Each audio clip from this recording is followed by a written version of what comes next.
Tout de Djemeldine Benchenouf. Salam alaikum, Zulfillaoun, bonsoir.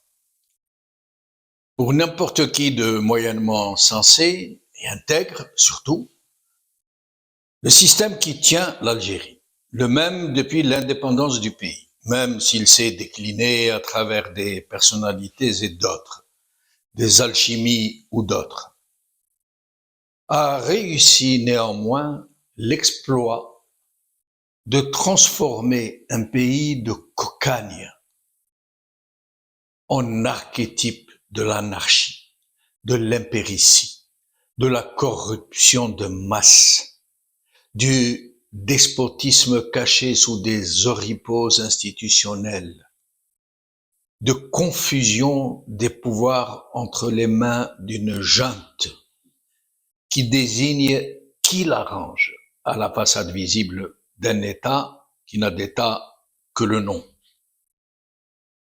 Cela a été le cas d'autres régimes totalitaires, particulièrement répressifs, qui ont provoqué de sanglantes guerres civiles, comme l'Espagne de Franco, par exemple. Pourtant, lorsque les horloges de l'histoire se sont remises à l'heure, ils ont pu, ces systèmes despotiques, se reconstruire, ériger de véritables États de droit ou découler vers de véritables États de droit, produire des économies florissantes et tourner définitivement la page du sombre passé. Ainsi, en passant par une phase transitoire pour aller de la dictature à la démocratie, une sorte de démocrature très courte qui se situe politiquement et juridiquement entre les deux, entre la dictature et la démocratie. Parce que de tels systèmes ne peuvent pas devenir des démocraties en un jour. Ils ont pourtant réussi la gageure de se hisser au pinacle de la démocratie pleine et entière. D'autres nations qui ployaient sous la férule d'autres despotes n'ont pas eu cette chance. Elles ont très mal fini. Certaines ont été effacées de la carte, de leur configuration territoriale originelle, pour éclater en plusieurs entités, souvent après d'atroces guerres civiles entre seigneurs de la guerre et par peuples interposés, qui se disputent le butin et les territoires. D'autres sont entrés en anarchie, à un point où les populations en sont arrivées à regretter leurs despotes respectifs. La question se pose, pourquoi certaines nations qui ployaient sous la férule du despote sont-elles parvenues à recouvrer leur souveraineté sur leur propre destin et à donner le jour à d'admirables états de droit, pendant que d'autres ont été emportés par des vents mauvais? Qu'est-ce qui explique ces aboutissements contraires pour des régimes despotiques? La question se pose vraiment, dont je ne connais pas la réponse. Mais des bribes d'explications se laissent deviner ici et là comme autant de pistes seulement. En fait, les régimes despotiques ne se ressemblent pas. Intrinsèquement, essentiellement, constitutionnellement, ils ne se ressemblent pas. Certains parmi eux étaient animés de bonnes intentions au départ, lorsqu'ils ont pris le pouvoir par les armes, la ruse, la manipulation, voire même la guerre civile. C'est en exerçant le pouvoir indu, ou qui était devenu indu, qu'ils avaient capté donc par la force et la ruse, et gardé contre la volonté populaire, ils ont dégénéré. Certains parmi eux, malgré leur dureté, étaient portés par ce qu'ils pensaient être des valeurs, comme en Espagne. Le catholicisme, les valeurs traditionnelles, la famille, la haine du communisme. Franco se pensait l'homme providentiel pour sauver l'Espagne de la dérive idéologique et de l'athéisme. Il était décidé à empêcher ce qu'il pensait être le mal de passer. Bien que ce soit ses ennemis qui disaient no pasarán.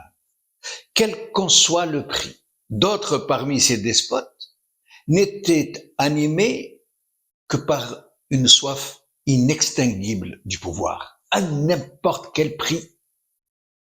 Mais malgré leurs discours populistes et démagogiques, leur nationalisme débordant, leur recours systématique à la mémoire nationale, parfois à la culture exacerbée, à l'épouvantail des ennemis de l'intérieur et de l'extérieur, parfois aussi à la religion, en faisant par exemple l'article 2 de leur constitution, eux aussi ne reculaient devant rien.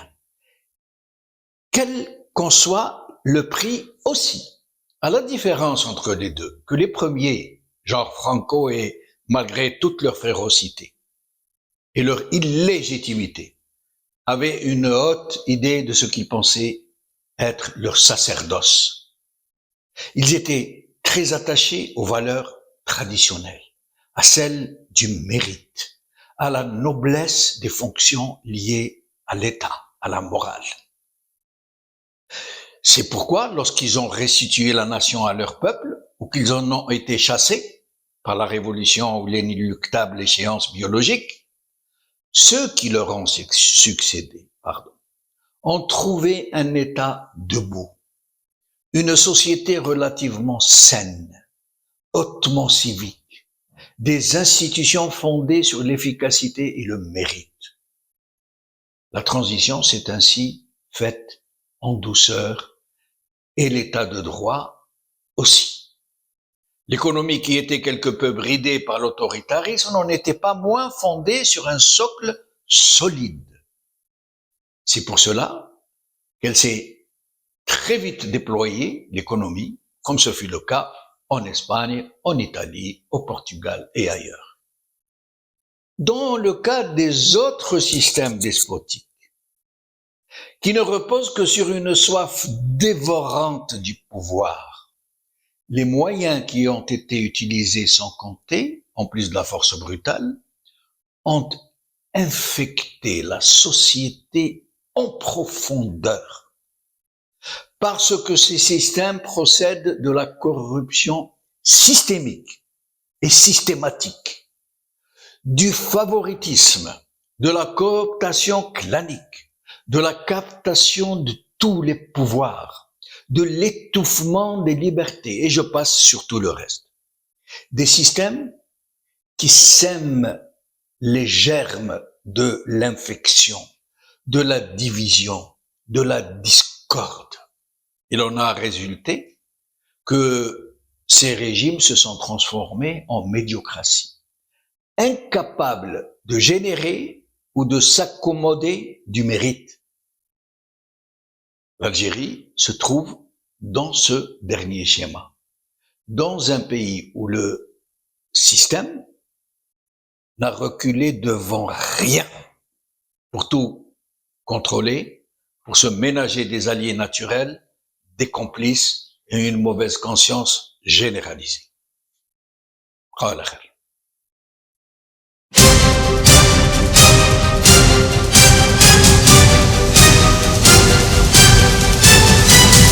L'édito de Djemeldine Benchenouf.